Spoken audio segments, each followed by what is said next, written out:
Hello అండి.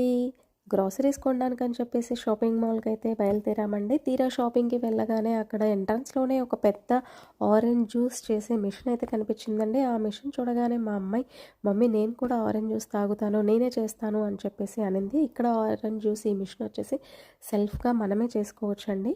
అదేం పెద్ద పని ఉండదు. అది డైరెక్ట్ మన విడిగా ఒక మనిషి ఉండి చేసి ఇవ్వాల్సిన అవసరం లేదు. ఇది చాలా ఫ్రెష్ జ్యూస్ అండి. డైరెక్ట్ పైన అన్ని ఆరెంజెస్ ఉన్నాయి. సో, ఈ ఆరెంజెస్ లోపట మిషన్‌లోకెళ్ళిపోయి అవి ఆరెంజ్ జ్యూస్ అనైతే వస్తుంది. మేమైతే కౌంటర్‌లో మనీ కట్టేసి బాటిల్ అయితే తీసుకొని ఆరెంజ్ జ్యూస్ ఫిల్ చేయడం స్టార్ట్ చేశాము. తీరా హాఫ్ బాటిల్ అయిపోగానే జ్యూస్ అనేది రావట్లేదు. అటు ఇటు చూసాము ఏంటా ఎందుకు రావట్లేదా అని చెప్పి బట్ జ్యూస్ రాకపోవడంతో మేము అక్కడ కౌంటర్‌లో చెప్పాము ఇలా జ్యూస్ రావట్లేదని. అతను వచ్చేసి మాత్రం ఇదిగో పైన ఆరెంజెస్ ఉంటాయి. మీరు అవి వేస్తూ ఉండాలి. అలా వేస్తూ ఉన్నప్పుడు ఈ ఆరెంజెస్ అనేవి మిషన్‌లోకి వెళ్ళిపోయి ప్రెస్ అయిపోయి మీకు ఆరెంజ్ జ్యూస్ అనేది వస్తుంది అని చెప్పేసి చెప్పాడు.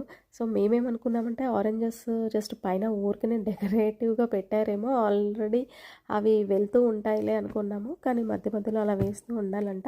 సో, అతను అలా వేయగానే చూడండి ఆరెంజ్ జ్యూస్ ఇలా ప్రెస్ చేయగానే చాలా బాగా వచ్చింది ఆరెంజ్ జ్యూస్ అయితే. సో, చూడండి ఈ ఆరెంజెస్ అనేవి లోపటికి వెళ్ళిపోయి ఇక్కడ చూసారా సేమ్ ఒక ప్లాస్టిక్ ఒకటి రౌండ్‌ది ఉందనమాట. ఈ ఆరెంజెస్ అనేవి దాంట్లో వెళ్ళగానే కూడా అది ప్రెస్ అయిపోయి మనకి జ్యూస్ అనేది వస్తుంది.